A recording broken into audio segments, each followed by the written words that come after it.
একটা ছোট্ট পাহাড়ি গ্রামে একটা অদ্ভুত গাছ ছিল।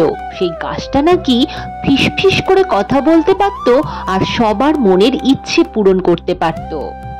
সেই গ্রামেরই ছোট্ট মেয়ে লিলি প্রতিদিন ওই গাছের তলায় গিয়ে বসে থাকতো আর গাছকে বলতো, তুমি নাকি সবার মনস্কামনা পূর্ণ করতে পারো, আমারও একটা মনস্কামনা পূর্ণ করে দাও না।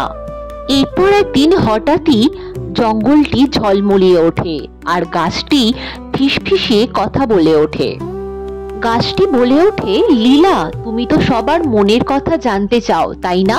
ঠিক আছে, আমি তোমার এই মনস্কামনা পূর্ণ করছি, আর কাল সকাল থেকেই তুমি সবার মনের কথা জানতে পারবে।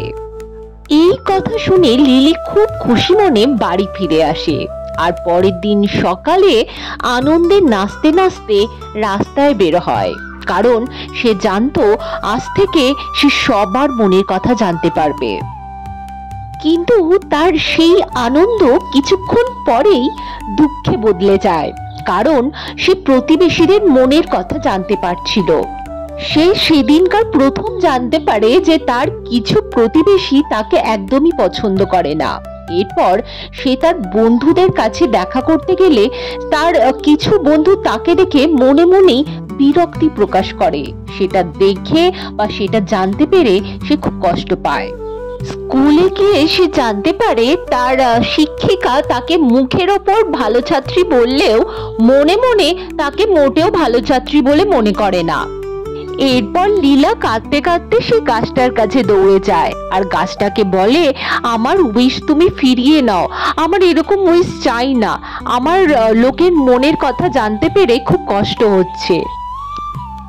গাছটি আবার বলে ওঠে, লীলা, সত্য শক্তিশালী, কিন্তু সদয় মন সবচেয়ে জ্ঞানী।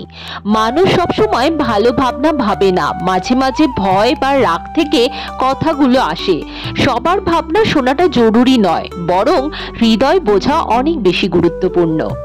ঠিক আছে, আমি আমার আশীর্বাদ ফিরিয়ে নিলাম, তুমি তোমার গ্রামে ফিরে যাও। এরপর লীলা তার গ্রামে ফিরে আসে এবং পরের দিন থেকে সবকিছু স্বাভাবিক হয়ে যায়।